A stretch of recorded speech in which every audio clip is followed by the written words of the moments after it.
શિક્ષકને મરવા માટે કર્યો મજબૂર। શિક્ષણ અધિકારી સહિત 6 ઇસમો સામે થઈ એફઆઈઆર દાખલ। વાવ તાલુકાના તીર્થ ગામના વતની અને થરાદ ખાતે ભીમરાવનગરમાં રહેતા ભરતભાઈ પરમારને ડમી વિદ્યાર્થી કાંડમાં સંડોવા અને આત્મહત્યા કરવા મજબૂર કરનાર બનાસકાંઠા જિલ્લા શિક્ષણ અધિકારી સહિત 6 ઇસમો સામે થરાદ પોલીસ મથકે ફરિયાદ નોંધાવવામાં આવી હતી, જેમાં જિલ્લા શિક્ષણ અધિકારી બનાસકાંઠા અને બીજા 5 ઇસમોના વિરુદ્ધ મૃતકના પિતાએ ફરિયાદ નોંધાવતા જણાવ્યું કે આત્મહત્યા કરનાર ભરતભાઈ જે છેલ્લા 4 વર્ષથી પઠામડા સરકારી માધ્યમિક શાળામાં શિક્ષક તરીકે ફરજ બજાવતા અને અનુસૂચિત જાતિના હોવાથી શાળાના આચાર્ય અંકિતાબેન તથા તેમના પતિ તથા શાળાના સ્ટાફ ગણેશભાઈ ધનાભાઈનાઓને ગમતું ન હતું, જેથી તેઓ મારા પુત્ર ભરતભાઈને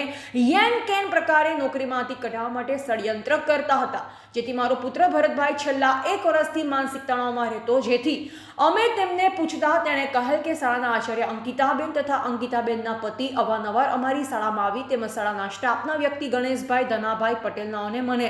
મારી જાતિ પ્રત્યે તોછડાઈભર્યું વર્તન કરી વારંવાર ઉતારી પાડતા, જેમાં થોડા સમય વર્ષ પહેલા ધોરણ 12 HSCની પરીક્ષાના ફોર્મ ભરવાના શરૂ થયા ત્યારે આચાર્ય તરીકે અંકિતાબેન ફરજ બજાવતા હતા અને લાલજીભાઈ ધુડાભાઈ પટેલ રહે ખોરડા તાલુકા થરાદવાળાએ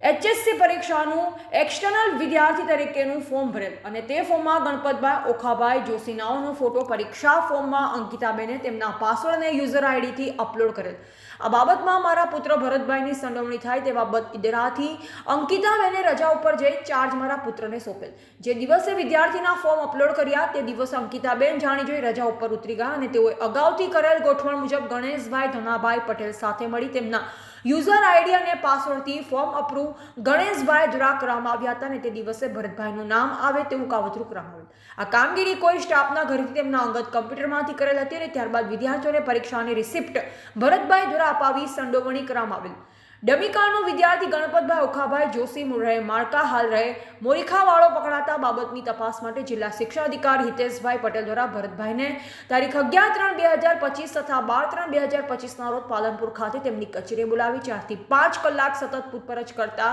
જે સાચી હકીકત હતી તે ભરતભાઈએ જણાવેલ હતી, પરંતુ તે હકીકત ડીઓને ગમેલ નહીં અને તેઓને ધમકાવી કહેલ કે તમે અંકિતાબેન તથા તેમના પતિ અને ગણેશભાઈ ધનાભાઈનું નામ આપો અને ગુનો તમે કબૂલ કરી લો। જો તમે ગુનો કબૂલ નહીં કરો તો તમને પઠામડા શાળામાં નોકરી કરો તેવા રહેવા નહીં દો અને સસ્પેન્ડ કરી દઈશ અને તમને કોઈ કાળે છોડીશ નહીં। વધુમાં કે જ્યારે સવારે પાલનપુર જવાનું હતું તે પહેલા અંકિતાબેનના ફોન પરથી અંકિતાબેનના પતિએ ધમકી આપી ગુનો કબૂલ કરી લેજે તેમ કહી ખૂબ જ ધમકાવ્યો હતો।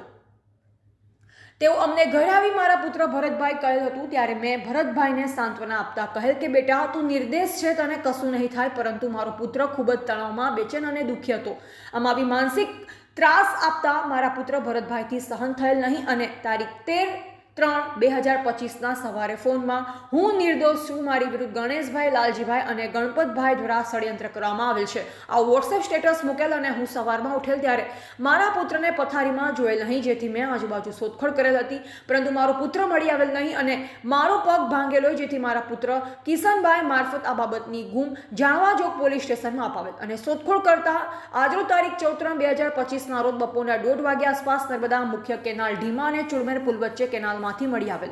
જેને બહાર કાઢી સરકારી હોસ્પિટલ થરાદ ખાતે પીએમ કરાવવા સારું પીએમ રૂમમાં રાખેલ હતી અને અમે ઘરે જઈ તેઓની પડેલ બેગ તપાસ કરતા તેમાંથી અમને એક ચિઠ્ઠી મળી આવેલ, જેમાં વાંચતા એવું લખેલ કે મારું નિવેદન હું ભરતભાઈ ડી પરમાર મારા છેલ્લા શબ્દમાં કહેવા માંગુ છું, અત્યારે જે પણ આ ઘટના બની રહી છે તેમાં હું સંપૂર્ણ નિર્દોષ છું। પૂર્વ આચાર્ય અંકિતાબહેન મહેતાના કાર્યકાળમાં